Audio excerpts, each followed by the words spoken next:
parte do meu, digamos, condutor, né, digamos assim, de corrente, tá? Mostrando aqui a seção de travessão dele mais ou menos. Então essa é a área, né, que efetivamente flui corrente, e aqui fora não flui nada. Mas a área de integração é essa aqui. Aqui tem a distribuição de corrente J, né, que fornece uma corrente total I. Tá? Posso ter um caminho também aqui fora, né? Tá?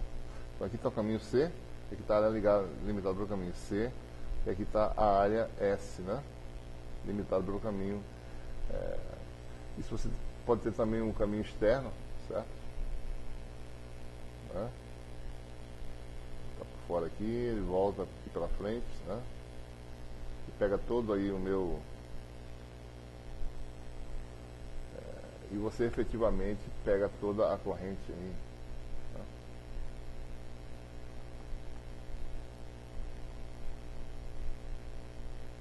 Ou seja, efetivamente, né? Essa é a área física, né? Onde a corrente fisicamente passa. Mas a área de integração é essa área toda aqui, limitada pelo caminho verde aqui. É isso que ele está falando, certo? Então sempre essa é a área limitada. Se você calcular aqui integral de BDL, nesse caso, né? Vai dar, nesse caminho C, é igual a integral no caminho, na área S, que está aqui fora, de J ds. Só que J aqui fora é zero, né? J igual a zero. Então isso aqui dá zero por causa disso. Porque não tem nenhuma corrente laçada pelo caminho C. A corrente que atravessa S é zero. Nesse caso aqui, a corrente que atravessa S vai dar contribuição nula nessa área, digamos, azul. Então, azul aqui. Nessa área azulada, a contribuição de J ds dá zero, porque J igual a zero é exatamente aí. J igual a zero. Então vai dar só a contribuição nessa áreazinha aqui, vermelha, né? E você teria aí que a integral de BDL daria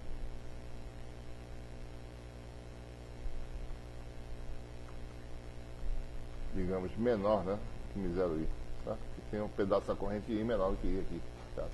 E nesse caso externo aqui, você tem toda essa área externa compondo a sua área S, J igual a zero nessa parte preta aqui, J igual a zero. Então, efetivamente, a integral de J ds vai dar só a corrente I que passa, né? Então, para esse caminho aqui, você tem integral de BDL igual a μ0i. Tá?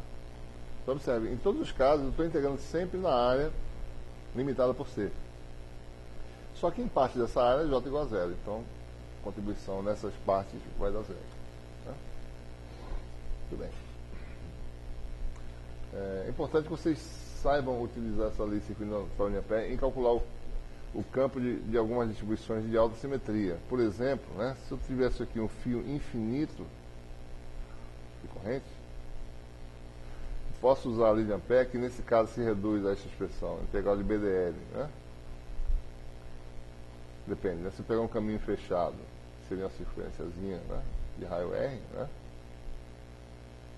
Eu sei a priori, né, por simetria, essa distribuição não tem dependência, ou seja, o campo não depende dessa coordenada, nem dessa, simetria de translação de rotação, só depende de R, né? Eu pego um caminho fechado, que o meu caminho C seja essa circunferência, né? E eu sei que o meu B só tem uma componente azimutal. Né? Então, para esse caminho fechado, a integral de J ds vai dar a corrente I envolvida. Se eu usar essa expressão, eu facilmente obtenho, né, pela lei de Ampere, Bφ vezes 2πr, que é a integral de BDL, vai dar igual a μ0i, e rapidamente eu calculo a componente azimutal, né, do campo. Né? Então, em problemas de alta simetria, é fácil obter o campo da distribuição, como no caso a gente sabe usar a lei de Gauss para calcular o campo de cargas em regiões de alta simetria, né? Em distribuições de alta simetria. Vamos falar agora um pouco sobre potenciais magnéticos, né, que podem ser utilizados numa formulação diferencial de determinação de campo. Né? Nós temos duas equações diferenciais.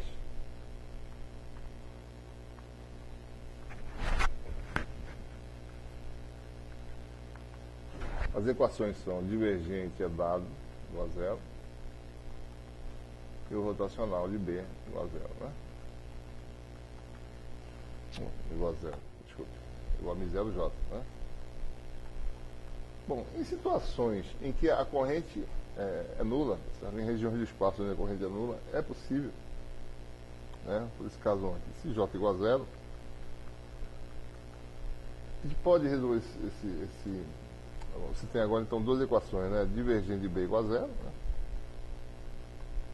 E rotacional de B igual a zero, certo?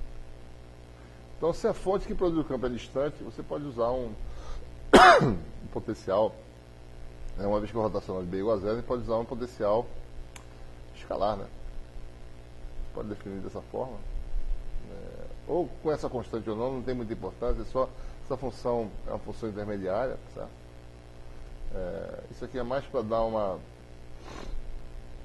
tornar o problema semelhante ao caso eletrostático, isso a gente vai ver mais adiante. Porque na realidade vai aparecer um campo magnético que é diretamente relacionado só com gradiente sem essa constante. Então por isso que a gente coloca isso aí. Então, se eu jogar aqui nessa equação, eu obtenho um Laplaciano de φm igual a zero e eu posso usar todas as técnicas de solução da equação Laplace descritas anteriormente, né? Então, nessa situação, você tem um potencial escalar magnético, tá certo? Que não tem assim um significado físico, né? É apenas uma função auxiliar para determinar a grandeza final. Mas o problema se reduz à solução de uma equação de segunda ordem que a gente sabe como resolver em geral, né? Para algumas situações. Bom, o segundo caso, né? Se você tem J diferente de zero, né? Aí eu não posso usar um potencial escalar como eu defini aqui, a gente tem que usar um potencial que a gente vai ver agora que é o potencial vetor magnético, né? A gente já sabe quem ele é, que a gente acabou de mostrar. Então, de divergente de B igual a zero, eu posso sempre dizer que B é rotacional de um vetor, né? Certo? Então,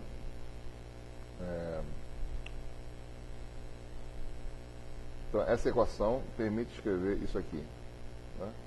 A gente mostrou na realidade isso, né? E da segunda equação rotacional de B igual a μ0j, a gente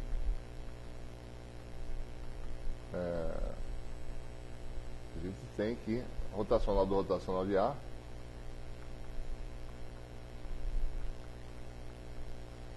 igual a μ0j, né?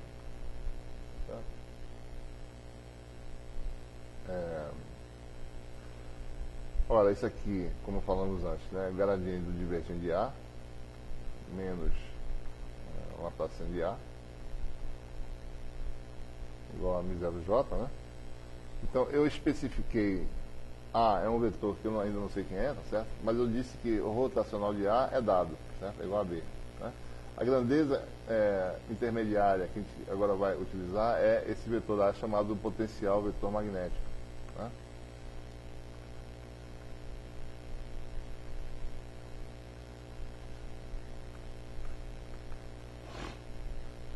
Então, lembre-se do teorema de Helmholtz, né? Dado o rotacional de A, eu precisaria também do divergente de A, né? Especificá-lo, tá?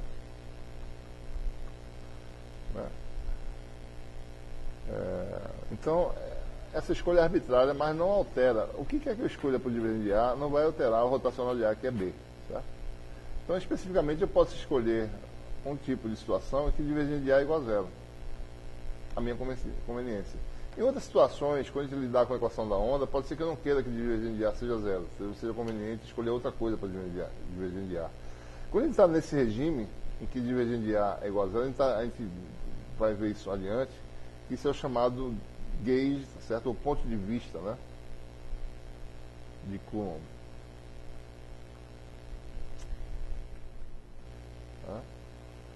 Tem algo que se chama transformação de gauge, né? E no gauge de Coulomb, o divergente de